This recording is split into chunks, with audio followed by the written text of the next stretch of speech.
Bom, vamos lá. Vamos estar lendo então Eclesiastes 9, verso 1 a 10. Todo mundo com a sua Bíblia então aberta, vamos ler. Eclesiastes 9, de 1 a 10. Acompanhe a leitura na sua Bíblia. Deveras me apliquei a todas estas coisas para claramente entender tudo isto, que os justos e os sábios e os seus feitos estão nas mãos de Deus. E se é amor ou se é ódio que está à sua espera, não sabe o homem. Tudo lhe está oculto no futuro. Tudo sucede igualmente a todos. O mesmo sucede ao justo e ao perverso, ao bom, ao puro, ao impuro, tanto ao que sacrifica como ao que não sacrifica, ao bom como ao pecador, ao que jura como ao que teme o juramento. Este é o mal que há em tudo quanto se faz debaixo do sol. A todos sucede o mesmo. Também o coração dos homens está cheio de maldade. Nele há desvários enquanto vivem, depois rumo aos mortos. Para aquele que está entre os vivos há esperança, porque mais vale um cão vivo do que um leão morto. Porque os vivos sabem que hão de morrer, mas os mortos não sabem coisa nenhuma, nem tampouco terão eles recompensa, porque a sua memória jaz no esquecimento. Amor, ódio e inveja para eles já pereceram, para sempre não têm eles parte em coisa alguma do que se faz debaixo do sol. Vai, pois, come com alegria o teu pão e bebe gostosamente o teu vinho, pois Deus já de antemão se agrada das tuas obras. Em todo o tempo sejam alvas as tuas vestes, e jamais falte óleo sobre a tua cabeça. Goza a vida com a mulher que amas todos os dias da tua vida, fugaz, os quais Deus te deu debaixo do sol, porque esta é a porção nesta vida, pelo trabalho com que te afadigastes debaixo do sol. Tudo quanto te vier a mão para fazer, faze-o conforme as tuas forças, porque no além para onde tu vais, não há obra, nem projetos, nem conhecimento, nem sabedoria alguma. Oremos. Senhor, nós precisamos de sabedoria para viver. Nos diz o teu servo, o apóstolo Tiago, que se alguém tem falta de sabedoria, peça a Deus que nada lhes impropera, ou seja, que nada depois joga na cara nossa, dizendo, alegando o que fez. E nós sabemos que o Senhor dá sabedoria pela tua graça, na tua palavra, pelo Espírito Santo. E nós estamos vivendo, Senhor, dias difíceis, e o mundo se torna cada vez mais difícil, mas nós precisamos viver sabiamente, e sabemos qual é a fonte da sabedoria, que é o Senhor mesmo. O Senhor é a nossa sabedoria. A tua palavra é luz para o caminho, é a luz para o caminho, para o nosso caminho. Te agradecemos pela tua doce palavra, a tua verdadeira palavra, e pedimos a ti, Espírito Santo, que o Senhor esteja iluminando o nosso coração e dando-nos entendimento da mesma, mas também nos levando a praticar, a vivê-la, não apenas ouvir e aprender, mas praticar, para que a nossa vida seja uma vida que agrada ao Senhor, uma vida de vitória, no nome de Jesus. Amém e amém. Amém, irmãos? Peço a você que não durma, peço a você que desperte o seu coração. A minha voz, ela é meio fosca e ela geralmente tende a virar uma canção de ninar. E as pessoas tendem a dormir. Mas embora aqui a gente não tenha muito esse hábito, mas faça um esforço. Vamos então meditar nesse tema. Mantenha a sua Bíblia aberta aí em Eclesiastes 9, e nós vamos recorrer a este texto precioso. Glória a Deus. Amém? Cantou chuva? Cantou pedindo a Deus chuva? Faz chover ou não? Amém, né?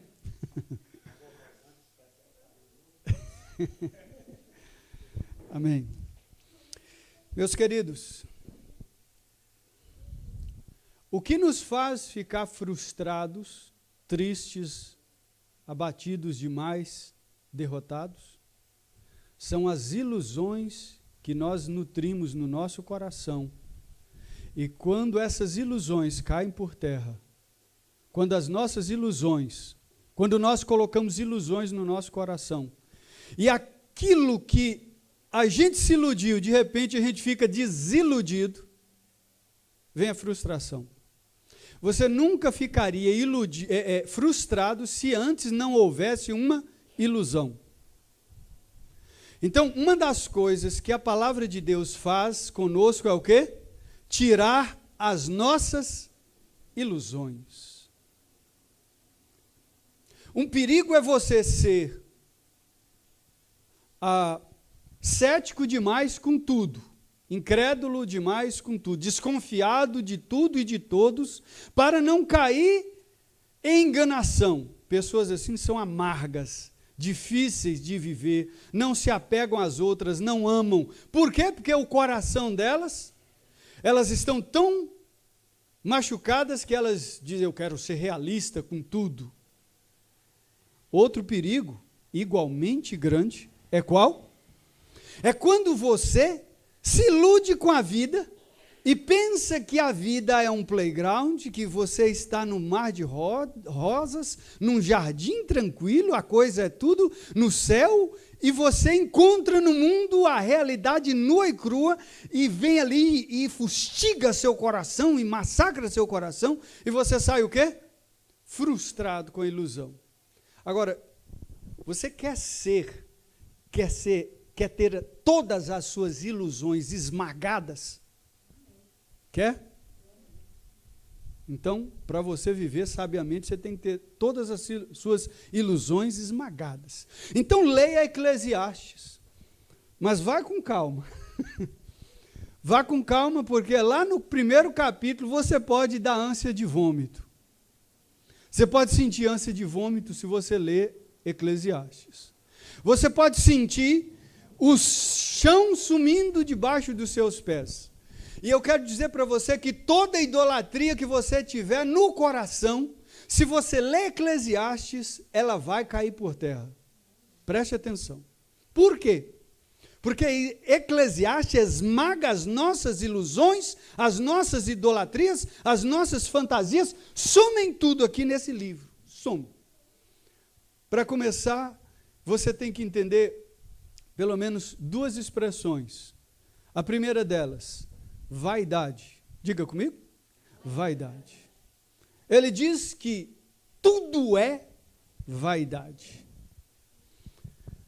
Você pode ler lá no capítulo 1, verso 1 a 5 depois. Ele diz também, e sempre está dizendo, falando de uma expressão importante, debaixo do sol. Vamos falar juntos? Debaixo do sol. Que significa esta existência, esta vida, tudo que existe aqui, tudo que é humano, tudo que é do pensamento humano, tudo que é da realidade meramente aqui, desse agora, que não é da eternidade. Está difícil? Está todo mundo entendendo? Quem está entendendo, levanta a mão, por favor, que é meio complicado às vezes. Muito bem, agora junte as duas coisas. Tudo aqui é vaidade. E vaidade significa, no original, bolha de sabão, como uma coisa tão fútil e sem valor. Então o pregador, ou o sábio, diz que tudo que você põe, a suma de Eclesiastes é o seguinte, guarde aqui, tudo que você pôr o seu coração nesta vida como fonte de felicidade é, na verdade, futilidade e você está esperando em alguma coisa que nunca vai trazer satisfação eterna. Nunca. Você põe sua alegria no dinheiro? O dinheiro é vaidade.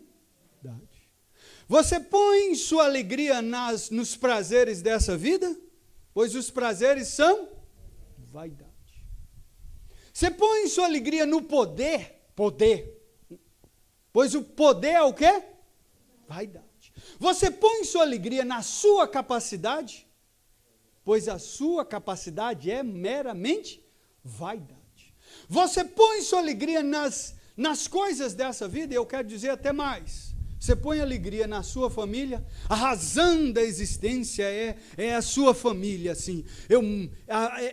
Sem ela eu não existo, eu sou um infeliz, acabou. A minha família é tudo para mim, nada mais tem tanto valor como a minha família. Pois eu quero dizer para você, se até a sua família se tornou o ídolo do seu coração, o amor único, razão da sua existência, pois ela também é o quê?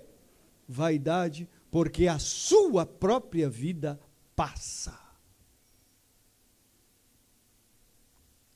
Essa semana, eu compartilhei a foto de um dos professores nosso, de um curso de ética filosófica que eu fiz pela internet, ele dizendo que a felicidade é quando você tem aquele momento que você não quer que ele acabe mais nunca. Se ele lesse Eclesiastes, ele ia entender que isso é a maior loucura do mundo. Porque só de você saber que o momento mais desejado para nunca acabar, vai acabar, já acabou a sua felicidade. Vocês entenderam? Entendeu? De forma que ele é um naturalista, isto é, ele só pensa que existe esse mundo aqui e não existe a eternidade, e ele não põe a felicidade dele na eternidade, ele quer a felicidade aqui, por isso tudo que ele tem é o quê? Um momentinho onde ele queria que se eternizasse. O problema é que aquilo é apenas um momento. E aquilo ali não é eterno. Meus irmãos, o mundo está cheio dessas loucuras e tolices. Se nós lermos Eclesiastes, todas elas vão embora pelo poder da palavra do Senhor. Amém? Agora, se você ler Eclesiastes de 1 até 8, o capítulo 8 nos diz, o capítulo 1, 8, tudo diz que, tudo aqui é um caos tremendo.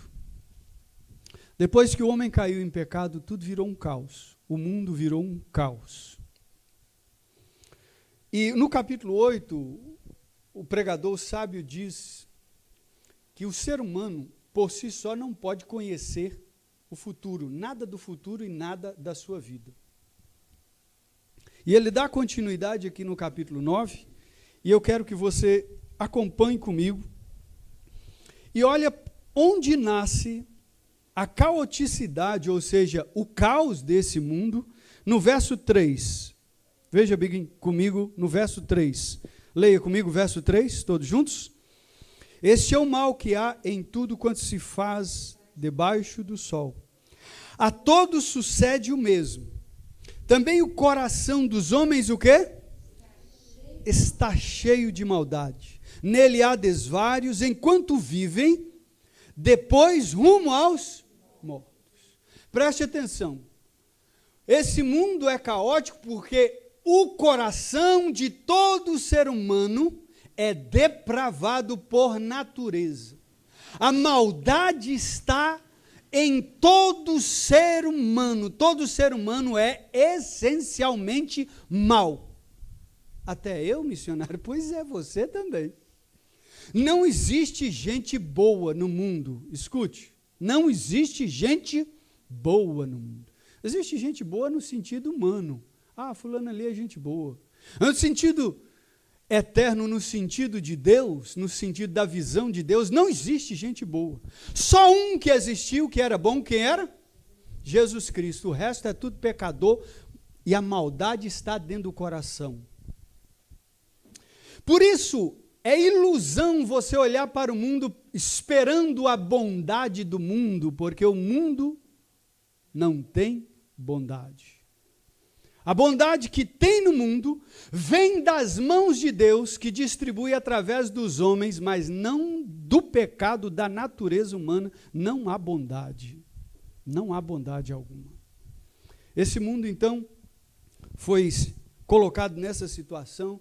Se você ler o capítulo 6 de Gênesis, você vai ver que o autor diz que todo o gênero humano foi corrompido pelo pecado. Todas as áreas, a emoção, a inteligência, os feitos, todas as coisas do ser humano foi tomado pela maldade do pecado. E o pouco de bondade que tem em nosso coração é fruto da graça de Deus comum, tanto em crentes como não crentes. Agora, nesse mundo todo, é por isso que você vê o seguinte, o mundo está evoluindo, né? Evoluindo, e alguns têm a ilusão de que o mundo está melhorando. Mas no mundo de hoje, você ainda continua vendo escravidão? Continua ou não continua? Sim. Vê os noticiários, você ainda vê escravidão. No mundo de hoje você vê pedofilia, você vê assassínios, parricidas, aqueles que matam os pais, matricidas, aqueles que matam as mães, mães que lançam seus filhos, ainda bebês, em lata de lixo e outras coisas mais. O mundo está saturado da maldade do homem. Sabe por quê? Porque o mundo, ainda que evolua em leis e outras coisas mais, mas ele sempre está tomado pela maldade do coração do homem. E Deus? Deus criou o mundo, pôs regras e saiu fora e disse, agora é com vocês. Foi isso? Não. Como é que a gente vive num mundo de caos desse? Primeira lição, vamos lá? Acompanhe comigo. Primeira lição. O que é que nós aprendemos então? Segundo os versos 1 a 3, nós vamos aprender, primeiramente, que nós devemos reconhecer a providência de Deus sobre tudo e sobre todos. Sobre o quê? Sobre tudo e todos. Reconheça isso. Se você não reconhecer que Deus é soberano, o mundo não tem sentido. Nenhum. Eu tenho um amigo que espero que era, né, ateu, lá na Bahia. E um dia nós estávamos discutindo sobre questão de fé. Ateu comigo discutindo sobre questão de fé. E uma coisa mais interessante, a mais maravilhosa que eu vi nele e que me levou a ter respeito por ele como ateu, é que ele disse o seguinte: eu não consigo ver nenhum sentido nesse mundo maluco. Olha, eu não consigo ver nenhum sentido nesse mundo maluco. Ele foi sincero, verdadeiro, porque é o que Eclesiastes diz. Se você não tiver a perspectiva de Deus, da vida, você olhar só com o olhar humano, ou você tem fantasia e vive se machucando, ou você olha para o mundo e diz, isso é coisa de doido, o mundo não tem sentido nenhum, não, isso é um caos. Mas quando você olha na perspectiva de Deus, quando você tem a visão espiritual do Espírito Santo, a primeira coisa que você reconhece é o quê? Que Deus é soberano sobre tudo e sobre todos. Leia comigo o verso 1. Verso 1 e verso 1, todos juntos? Deveras me apliquei a todas estas coisas para claramente entender tudo isto, que os justos e os sábios e os seus feitos estão nas mãos de Deus. E se é amor ou se é ódio, o que está à sua espera, não sabe o homem, tudo lhe está oculto no futuro. Primeiro, tudo está nas mãos de Deus, os seus feitos tudo que ele se pôs a entender, debaixo do sol, tudo está nas mãos de Deus. Uma pessoa que vive assim, crendo na soberania de Deus, é um homem sábio. Se você crê na soberania de Deus, que Ele é Senhor do microcosmo e do macrocosmo, de tudo quanta coisa é grande, dos planetas, das galáxias, de tudo que existe, mas Ele é Senhor também do micróbio, do átomo, de qualquer molécula, de qualquer coisa minúscula, que tudo, em tudo, o Senhor é soberano. Ele é soberano, Ele é Senhor e tem autoridade para fazer tudo o que Ele quiser, em qualquer momento, em qualquer circunstância. Sua vida, então, já entende. O mundo foi posto em caos, mas há um Deus, o quê? Soberano. Amém, queridos? Ou será que Deus está assim, Deus não sabe o que vai fazer? É assim que você pensa? Deus não sabia, né? Fulano ia fazer mal comigo e fez, deve ser porque Deus não sabia. É assim que você pensa? Onde estava Deus quando eu estava sofrendo? Quem nunca fez essa pergunta? Onde estava Deus? Por que Deus deixou que eu passasse por isso? A primeira coisa é essa. Como é que Deus governa no caos? Eu quero deixar uma ilustração ali para você. Como Deus governa no caos? Então imagine o mundo como um mar agitado, rochas submersas, e você navegando num barco, a madeira, e de repente, você e muita gente vê o barco se despedaçando e as ondas bravias batendo contra as pedras, as rochas. Então, algumas rochas servem para aqueles que se agarram nelas se salvarem. Mas a mesma rocha que serve para salvar, serve também para destruir. O mesmo Deus, o Deus que controla todas as coisas, faz com que as coisas caóticas desse mundo, escute aqui, se transformem em bênção ou maldição, dependendo da atitude de fé ou dependendo da fé que Ele colocou no seu coração para agir.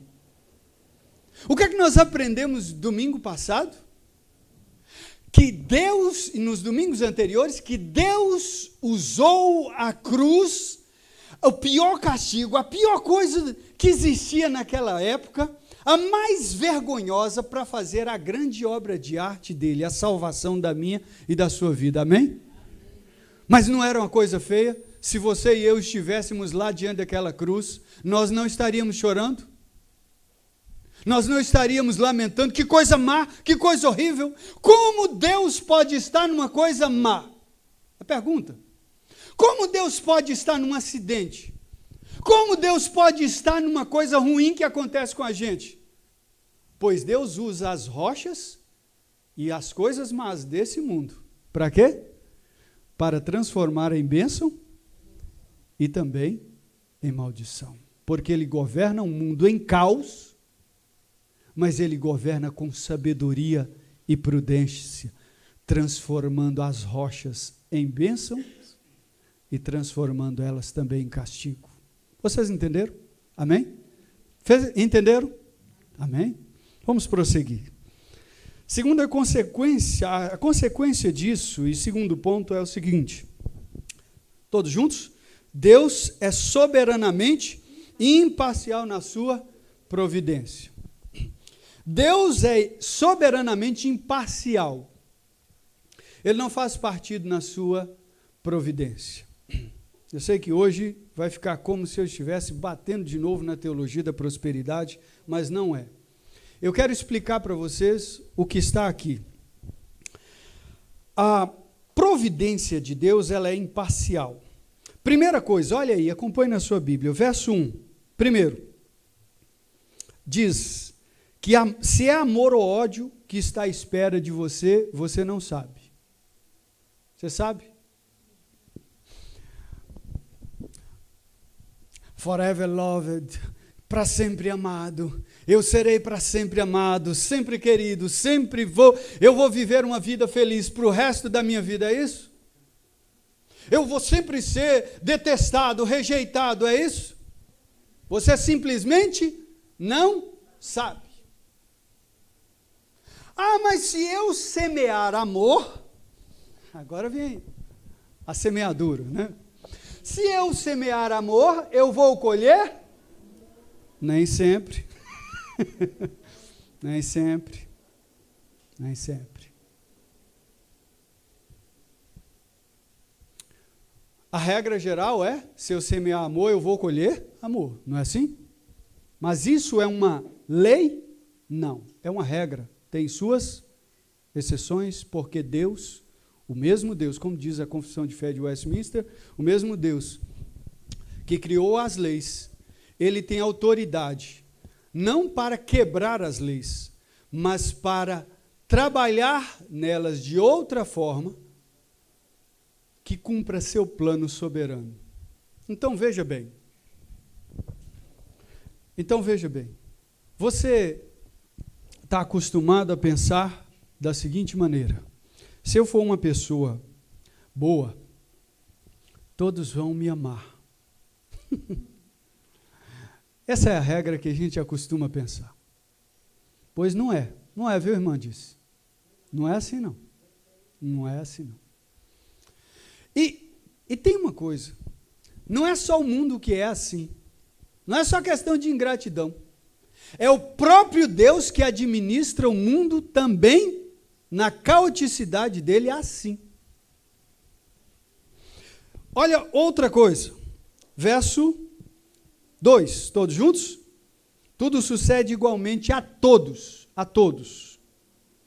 A todos. Crente ou não crente? Não importa. A todos. Todos. Vamos lá?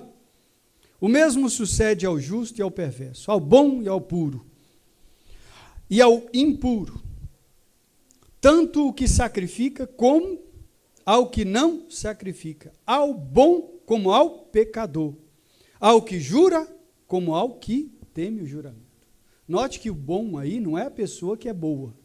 Note que bom aí é no conceito humano. Tudo acontece.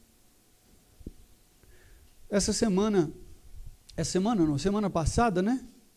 Teve um jovem cristão que morreu afogado, não foi isso? Algumas pessoas poderiam pensar assim, mas como isso pode acontecer com um crente? Pois, meu filho, para coisas ruins acontecer com você, basta você estar no mundo. Basta isso. Então acabe com as ilusões. E Deus é que faz assim. Olha só para você ver aqui.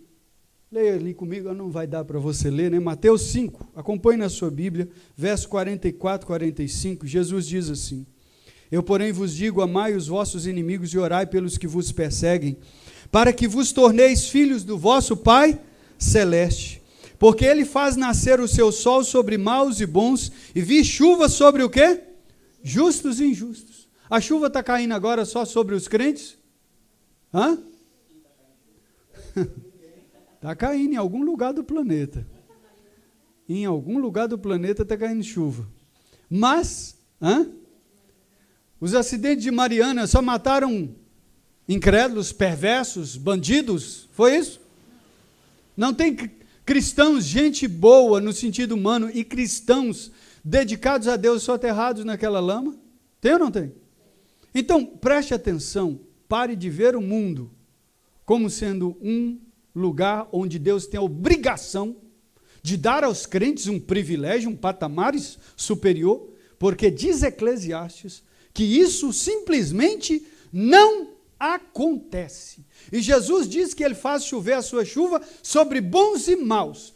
Faz vir dinheiro para quem é gente honesta e para quem é isso aí, você sabe muito bem que no nosso país é muito claro isso. Então, Deus pode abençoar financeiramente quem ele pôr nas mãos. Agora, lembre do seguinte, não é isso que diferencia uma pessoa da outra. Lucas 13, de 1 a 5, pode ler na sua Bíblia, acompanhe comigo, se você puder. Diz assim: naquela mesma ocasião, chegando alguns, falavam a Jesus a respeito dos galileus, cujo sangue Pilatos misturara com o sacrifício que os mesmos realizavam. Olha para você ver. Tinha lá um pessoal sacrificando alguns ídolos, e Pilatos chegou e mandou uma guarnição lá, matou todo mundo, e pegou o sangue deles e misturou com o sangue do sacrifício, e virou aquela bagunça. Que tragédia horrível. Que tragédia, que tragédia. E alguns judeus poderiam dizer, está vendo? Aconteceu, os fariseus, aconteceu isso, sabe por quê? Porque eram pecadores adúlteros. Conosco não, somos povo guardado, protegido pelo Senhor, amém? Um anjo à direita, um anjo à esquerda, conosco não acontece nada disso. O que é que Jesus disse? Continua nos textos. Ele, porém, lhes disse, pensais que esses galileus eram mais pecadores do que todos os outros galileus, por terem padecido estas coisas? Vocês pensam que a questão da vida, sofrimento, é porque alguém está pecando mais que o outro? Você pensa isso? Você pensa que um sofre é porque ele está pecando mais que o outro? Jesus diz, não eram, mas eu vou-lo afirmo, se porém não se arrependeres, todos igualmente perecereis. Quem sofre e quem não sofre. Se não se arrepender, quem sofre e quem não sofre. Todos têm que se arrepender. A questão não é se você sofre muito ou sofre pouco, ganha muito dinheiro ou ganha pouco. A questão é se você é honesto com o que ganha, se você está vivendo em arrependimento ou não. Amém? Terceira lição. Vamos lá? Vamos lá para a terceira lição. Reconheça o quê? A brevidade da sua vida. Diga para o irmão do seu lado. Reconheça o quê? A brevidade de sua vida. Está aqui nos versos seguinte, verso 4 em diante. Reconheça. E nós vamos ficar aqui rapidinho com esse texto, embora nós tínhamos muito o que falar. Mas primeiro é preciso lembrar o seguinte: na eternidade, quem passou para a eternidade, quem morreu, não tem mais parte aqui, não tem projeto, não tem lembrança mais que ele pode fazer alguma coisa por aqui. Se você pensou em fazer alguma coisa, faça aqui. Passou daqui, acabou. Acabou. Ou eu esqueci, eu podia fazer aquele projeto, aquela coisa maravilhosa que eu ia fazer. Depois que eu morrer, eu vou fazer. Vai não. Vai não. Depois você não pode vir aqui nem dar um recadinho. Viu? Acabou. E enquanto você está vivo, há esperança. Verso 4 diz, mais vale o quê, Dudu? Mais vale o quê, Elias? Um cachorro vivo do que um leão morto. Pode ser um pit. Mais vale um cachorrinho pit vivo do que um leão morto. O leão morto, meu filho, acabou. Então, se na natureza o mesmo que acontece com o homem acontece com os animais. Animais morrem. Homens também morrem. Então, se você pensa em realizar alguma coisa, se há esperança de salvação para a sua vida, só há aqui. E fora daqui, acabou. Com isso, eu quero colocar 3 princípios rapidinho para nós sobre a brevidade da vida. Primeira delas, você não tem o controle, mas Deus sim, da sua idade, do seu tempo de vida. Reconheça isso. A nós foi dado um tempo de vida que nós não conhecemos. E nós temos que trabalhar e servir a Deus e amar o Senhor aqui. Olha, escute aqui, irmãos, tem algumas pessoas que não perceberam a seriedade da vida cristã e estão do tempo da sua vida brincando com o evangelho até hoje, não decidiram nada, não pegaram firme no evangelho e fica ainda assim, não sei, talvez, sei lá, vou ver, quem sabe. Largue essas palavras para lá e agarre o evangelho de todo o seu coração e viva o evangelho, porque seu tempo está contado. Primeira coisa, você não sabe. Segundo, a morte é igual para todos, mas nem todos, o quê? São iguais na morte. A morte é igual para todos, mas nem todos são iguais na morte.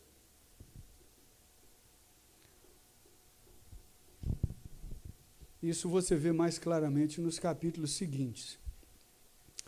Terceiro, a morte encerra todo sonho, todo projeto, seja do sábio, seja do tolo. Considere a morte. Considere.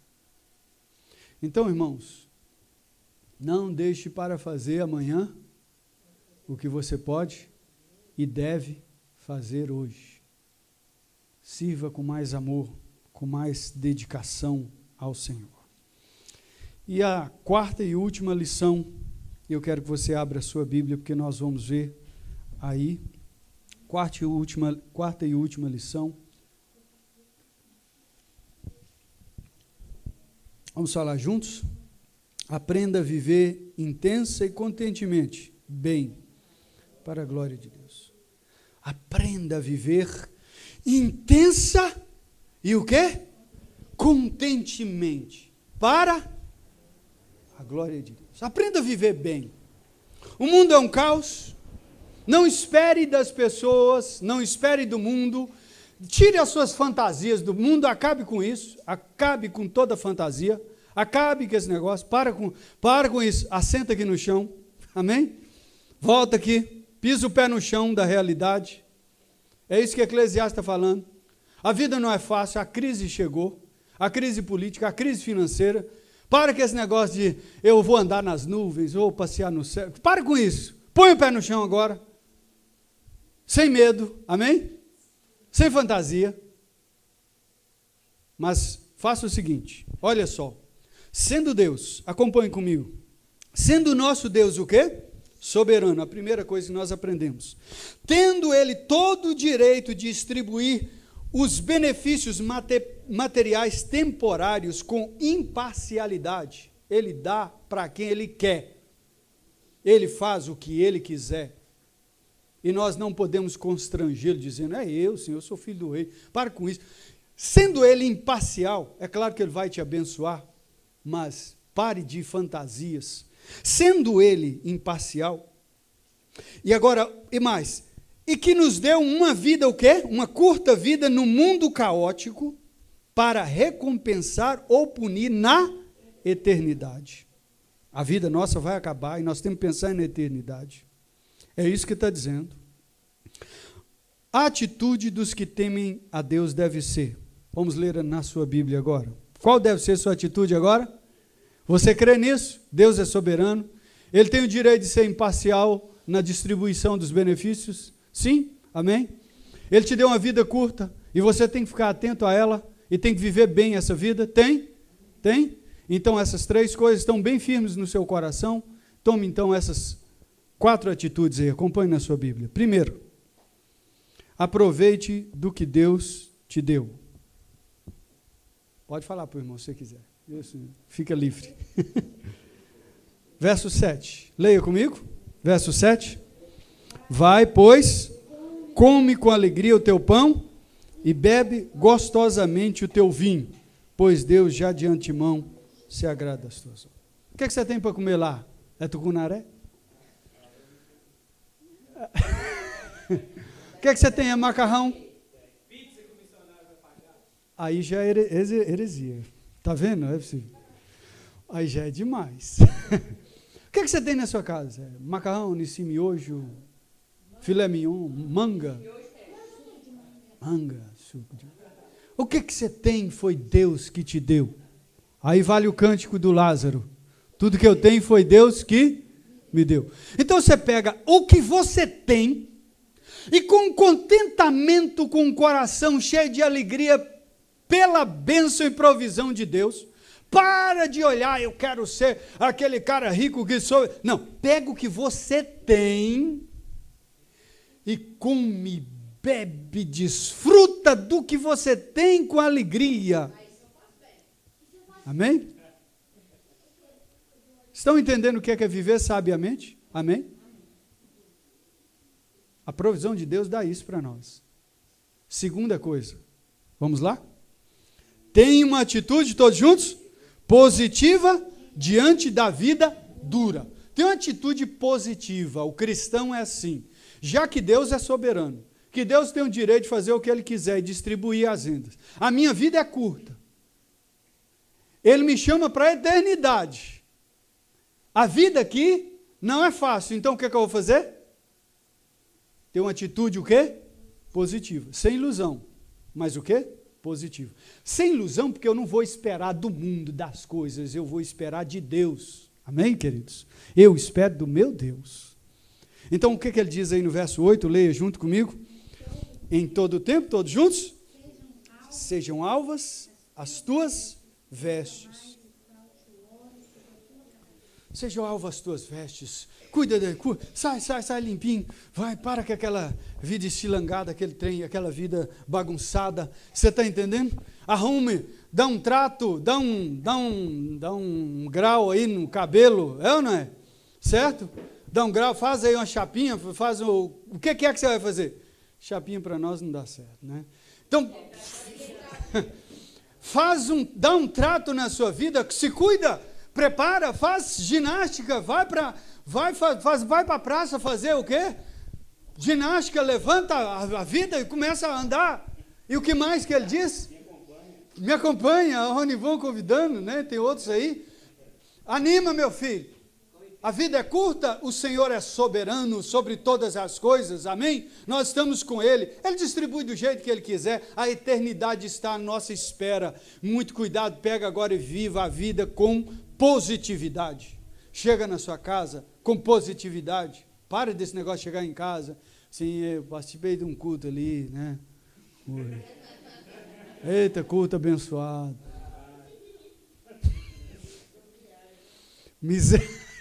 Misericórdia. Eita, foi uma bênção de Deus. Né? E aí você chega com aquela cara de amargura. Para com isso. Isso não é cristão, irmãos. Você está dizendo com isso que Deus não é soberano. Vocês estão me entendendo? Ou então você acredita em fantasia e está até agora nessa fantasia, as suas fantasias estão se quebrando. Não, nós não temos fantasia, mas também cremos num Deus soberano. Terceiro, vamos lá?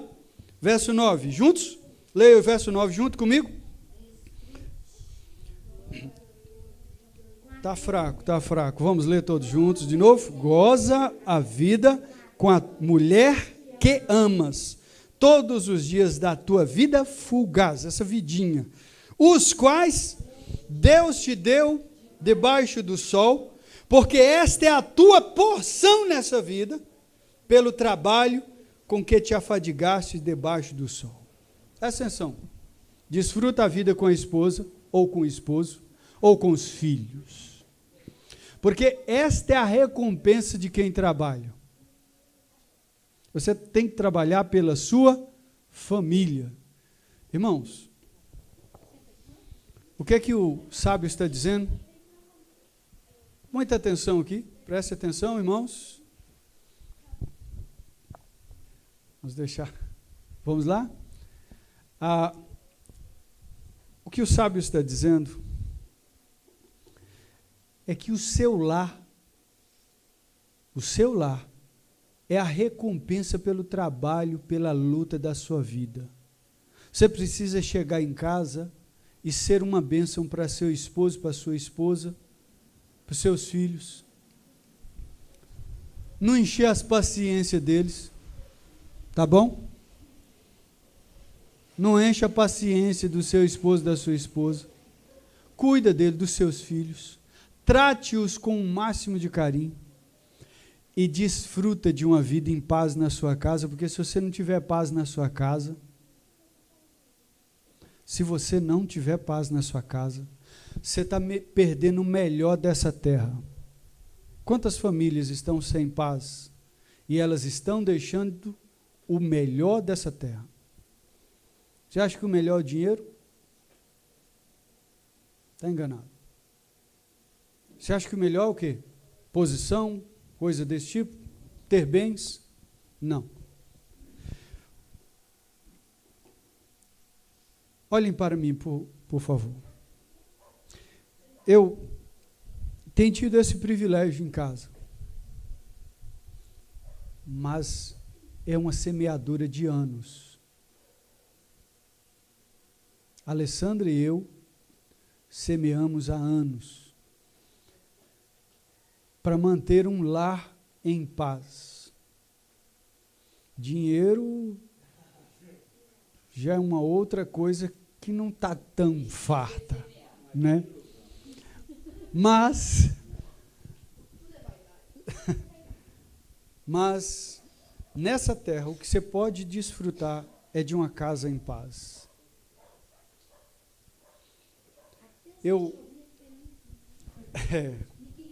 Até os animais são felizes numa casa em paz. Agora, em maio, nós fizemos algumas programações, um tempo de campanha pela família, não foi? Quem está lembrado? Quem se lembra? Acontece que, de maio para cá, nós viemos esquecendo. E eu quero chamar a você a olhar esse texto que diz, olha, marido, você tem que amar a sua esposa e cuidar dela, como Cristo amou e deu a vida pela igreja. Esposa, cuida do seu marido. Cuida do seu marido como a igreja deve ser submissa a Cristo.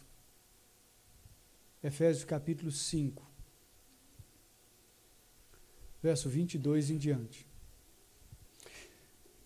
Se nós largarmos esses princípios cristãos, eu sei que isso vai bater bem de frente o nosso coração, mas se nós deixarmos esses princípios, até a vida aqui é angustiante. Até a vida aqui é angustiante.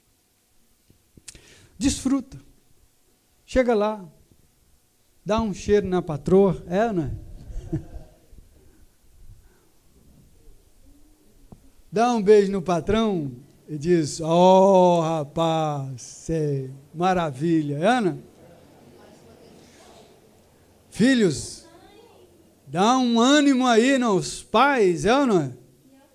Elogia, fala alguma coisa, abençoa a vida deles. Mas, em nome de Jesus, cuide do seu lar para desfrutar do melhor. E por fim, verso 10. Todos juntos? Faça o melhor para a glória de Deus até entrar na eternidade. Verso 10, todos juntos, lendo. Tudo quanto tiver a mão para fazer, faze-o conforme as tuas forças. Porque no além, para onde tu vais, não há obra, nem projetos, nem conhecimento, nem sabedoria alguma. Faça o melhor para a glória de Deus. Nunca faça nada além das suas forças, mas nunca deixe de fazer o melhor para Deus, para a sua família, para a sua vida. Amém? Isso é viver sabiamente. Isso é viver sabiamente. Sem ilusões, sem